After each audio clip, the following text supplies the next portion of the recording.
Denver Broncos at the Houston Texans. By the way, this game. We haven't updated the schedule here. This game's now at 1.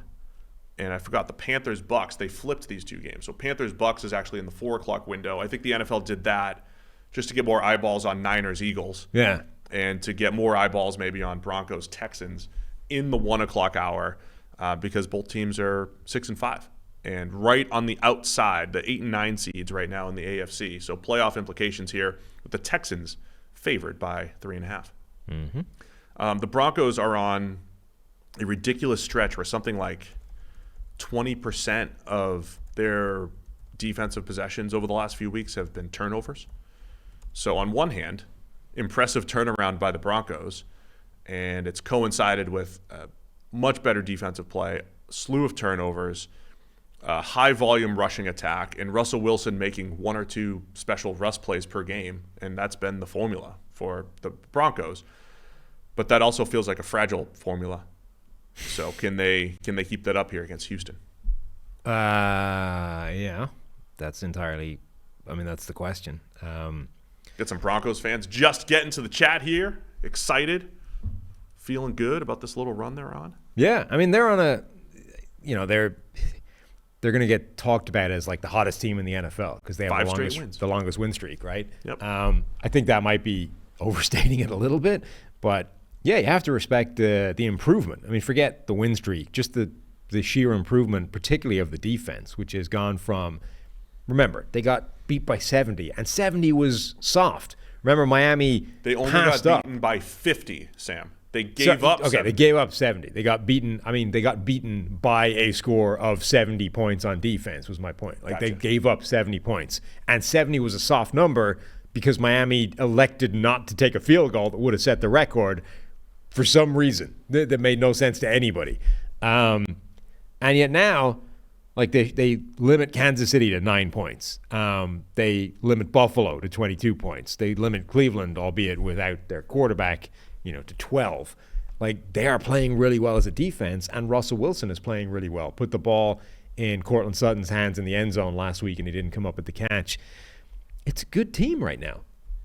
It is. And again, I think, they've it's been, guys like Samaje Perine stepping up and getting big plays by Cortland Sutton, even though he didn't bring that in. I'm intrigued by what Denver's done because, again, I don't think Russ is completely back or anything like that, but they've at least got this more controlled environment, a high volume rushing attack, as I've mentioned, and just in getting just enough plays from him. And Wilson's shown that he's got his athleticism back. He's able to make some of those special plays per game. And the defense that not only they didn't just give up 70, Sam. I mean, they were historically bad through 5 games. Yeah. And they gave up 32 straight completions in the first half across 2 different games where every quarterback was looking out of this world good against them. They've completely rectified that. I mean, they were so bad in that first month that even like after the last month plus of improvement, they've only just crawled off the bottom of the table. Like in league wide over the season, they are now the 29th ranked defense in the NFL in terms of EPA per play. But like in the last month, they are like massively towards the top. What exactly is that over the last 4 games? And now you've got C.J. Stroud in the Texans. Yeah, they're top 7 in the last month, and it's only like they were so bad that they've only just managed to haul themselves off the bottom of the table for a bunch of numbers. And then on the other side, you have C.J. Stroud, and I know the Texans lost a tough one to the Jags last week, but Stroud continues to get better. I highlighted on Monday. It felt like he had to play outside the pocket a ton on Sunday. Some of it was forced, some of it wasn't, but he still did it effectively. It's almost like he's I don't want him to play like that, but he's adding these extra elements to his game. His last 3 game grades, we have a 91, 82, 80.9, 85. He's been excellent over these last few weeks, basically since Bryce Young outplayed him, which, by the way, that happened this season. In this season, Bryce Young, who everybody's ready to give up on, Bryce Young outplayed C.J. Stroud just 5 weeks ago. That's all, 5 weeks ago that happened, but since that point, Stroud's been one of the best quarterbacks in the NFL. And his Tank Dell just showed up on the injury report yesterday, but connection between Stroud. I mean, he's found a great connection with Tank Dell that you highlighted on Monday, with Nico Collins, with Dalton Schultz. Everything's really coming together for the Texans, other than, a heartbreaker last week against the Jags. Yeah, he's played fantastically, and he's been good at the stuff that was a question mark for him coming into the season. And, you're bringing up, is he living too much out of structure? I mean, he's playing so well out of structure right now that I, to an extent, don't care. But this is a fascinating game for that, because Titus Howard's down, right? ACL, gone for the year for the Houston Texans. So they just lost a player on the offensive line that was pretty important for them. Denver's pass rush has been pretty good recently. Baron Browning being back, Nick Bonito doing well. They've got a stable of guys now that are generating a pretty consistent level of pass rush.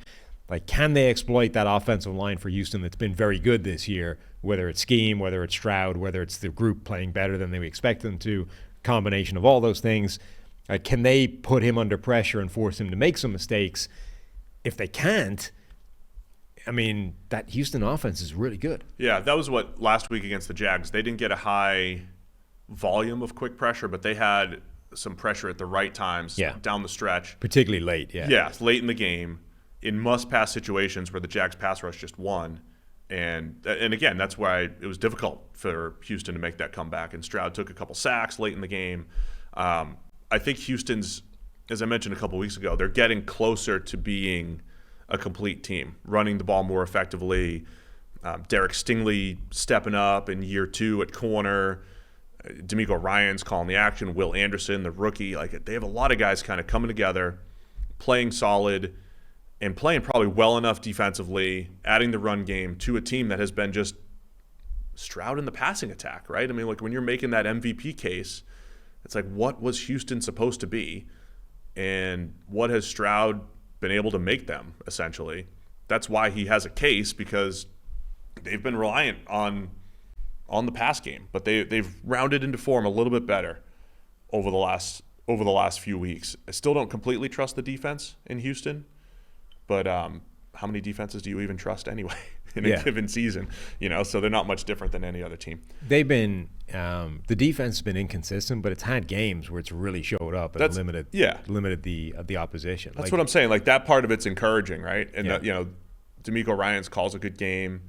They've got some good players. Blake Cashman, we just highlighted as one of the most improved players. So there's lots of like there. Yeah, it's a big variable in this game. Like, if Houston's defense shows up, I think they're big favorites for this game. If they don't, it's much more of a 50-50.